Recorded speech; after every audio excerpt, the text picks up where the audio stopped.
Abdel Fadel. Avec impatience, la vision de la mobilité de Christine Fréchette, qui est la grande favorite d'ailleurs dans la course à la succession de François Legault à la CAQ. Ben là, c'est fait. Salut Yasmine. Bonjour Alexandre. Bon, alors essentiellement, on prend le projet du troisième lien actuel, on chiffonne ça, on lance ça dans le recyclage. Et elle veut un tracé davantage à l'est, mais il y a des conditions. C'est pas demain la veille que ça va se faire. C'est non seulement pas demain la veille, c'est en troisième, voire quatrième phase, et on va se concentrer sur ce qu'on peut faire à court terme, là, abaisser le tablier du pont, élargir l'autoroute, revoir la tête des ponts. On va tout faire ce qui est possible, sauf le troisième lien. Et le troisième lien, on va tellement mettre de conditions que ça devient impossible à faire, là. Disons-le franchement, il faut que le privé soit au rendez-vous, il faut que ça soit à l'est. Mais ce que j'ai trouvé politiquement, là, si on laisse la côté faisabilité, parce que le troisième lien, là, c'est rendu comme une religion, là. Tu dois y croire si tu veux te présenter en politique. Puis il faut tellement que tu montres que tu y crois, là. Faut que tu jures sur le bon Dieu que, écoute, tu vas le faire le troisième lien. Disons qu'aujourd'hui, Christine Fréchette n'est pas de cette église-là, l'église du troisième lien. Elle repousse ça. Ce qui est particulier, c'est que je vois à quel point, avec délicatesse puis avec doigté, Alexandre, elle a réussi à enterrer le troisième lien. C'était habile, hein? Pas sous une pile de cartable comme Mme Guilbeault. On se souviendra de la Non. conférence de presse. Là. Elle l'a fait avec délicatesse. Elle l'a enterré mieux que ce que le gouvernement a essayé de faire lorsqu'il était sur le point de l'enterrer. Mieux que ça, non seulement elle l'a enterré en disant, éventuellement à l'Est, mais t'as les chambres de commerce qui sortent pour dire que c'est une bonne idée. T'as les maires qui sortent pour dire que c'est une bonne idée. Finalement, en enterrant le troisième lien, elle réussit à rejoindre plus de personnes sur le troisième lien que Bernard Drinville qui est pour le troisième lien. Je sais que c'est mêlant, mais c'est assez fascinant de voir comment Christine Fréchette s'en est sortie de cette histoire de troisième lien en se débarrassant de cette patate chaude qui reste maintenant entre les mains de Bernard Drinville, qui lui, il veut le corridor central tel que proposé maintenant, mais ni la Chambre de commerce de Lévis, ni le maire de Lévis, ni le maire de Québec n'appuient la proposition de Bernard Drinville. Je trouve Christine Fréchette, et surtout hier avec la sortie avec Martine Biron, qui elle aussi, c'est une députée de Chaude-la-Chaudière, un comté voisin de Bernard Drinville, un comté qui lui aussi est très, disons, très intéressé par la question du troisième lien. Ça vient renforcer sa position de dire, regardez, même une députée de l'autre rive dit que c'est une bonne idée ce que je dis de s'attaquer aujourd'hui à des éléments moins coûteux, plus rapides, plus à court terme, plutôt que de continuer à rêver sur le troisième lien et ne rien faire pour assurer la fluidité de la circulation interrive. Honnêtement, hier, j'ai trouvé ça fascinant d'un point de vue politique, voir un enterrement, mais la célébration de la vie du troisième lien en l'enterrant. Appelons ça comme ça. T'as pensé quoi de l'argument de vente de Bernard Drinville qui dit, moi, je fais le pari que les gens de la capitale nationale préfèrent un troisième lien dans le corridor central que pas de troisième lien du tout. Puis après ça, quand ils posent la question, êtes-vous ouvert à un PPP? Êtes-vous ouvert à un partenariat public-privé? Êtes-vous ouvert à un péage? Ah oui. OK, mais là, c'est la première fois qu'on en entend parler. Puis après ça, il répond, vous m'avez pas posé la question. Bernard, c'est pas moi qui se porte à la chefferie de la CAQ, là.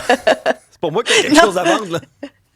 Mais c'est un symptôme, puis c'est un symbole d'à quel point la sortie d'hier a fait mal à Bernard Drinville. Ouais. La sortie d'hier de Christine Fréchette a fait à Bernard Drinville, parce qu'elle a proposé quelque chose qui rejoignait plus de monde, même si on sait, et que tout le monde sait que c'est pas faisable, ça rejoignait un maximum, ça rejoignait plus de monde que la sortie de Bernard Drinville, parce que ce que Bernard Drinville propose, là, le tracé central, ne rejoint personne, ni le monde de Québec, et même les sondages le démontrent, là, non seulement le monde ne croit plus au troisième lien, mais s'il devait y croire, pas dans le tracé actuel que soutient Bernard Drinville.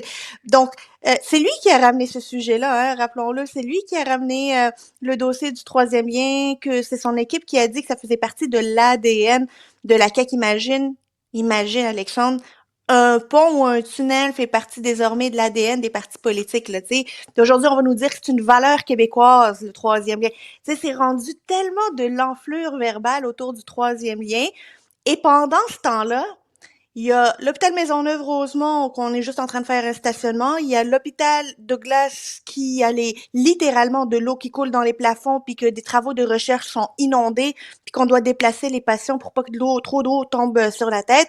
On a l'hôpital Saint-Jérôme qui est à pleine capacité et qu'on repousse à chaque fois son agrandissement. On a l'hôpital de Sainte-Croix à Drummondville qui lui aussi ne suffit plus à la demande.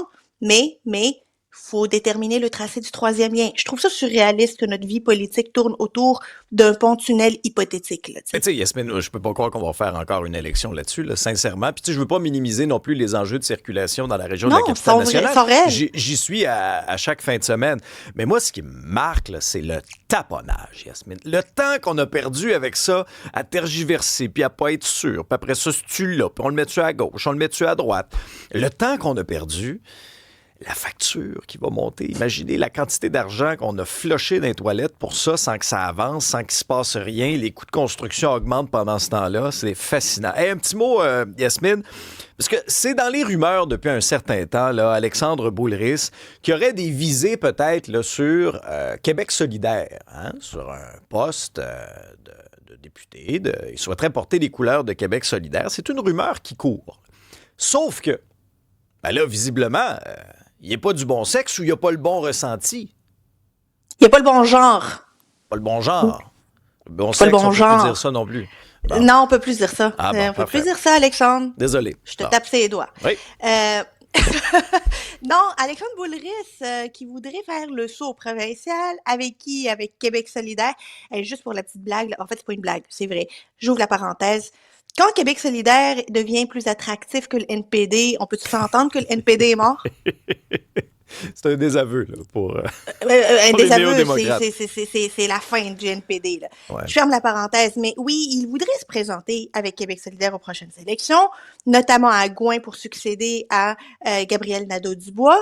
Problème, c'est qu'il y a quelques années, là, Québec solidaire a voté une espèce de résolution à l'interne disant que les candidatures doivent être féminines.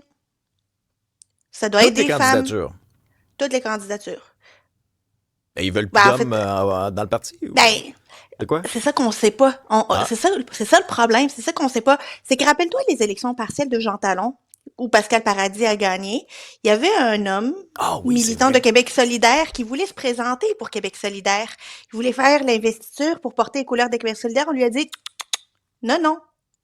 T'es pas une femme, tu pourras pas. Et on lui a bloqué la route parce que c'est un homme, pas une femme. Et là, ils sont comme pris avec cette résolution qu'ils ont votée tous ensemble, que même un Alexandre Boulris, là, tu peux pas vraiment cracher sur une candidature d'Alexandre Boulris quand ça fait 6 mois qu'on n'a pas entendu parler de toi, là. Ben, vont-tu l'appliquer quand ils ont dit aux militants de Québec non, ils vont dire à Alexandre Boulris oui à Montréal? Ils sont pris avec une grosse patate chaude, Québec solidaire, dans leurs contradictions.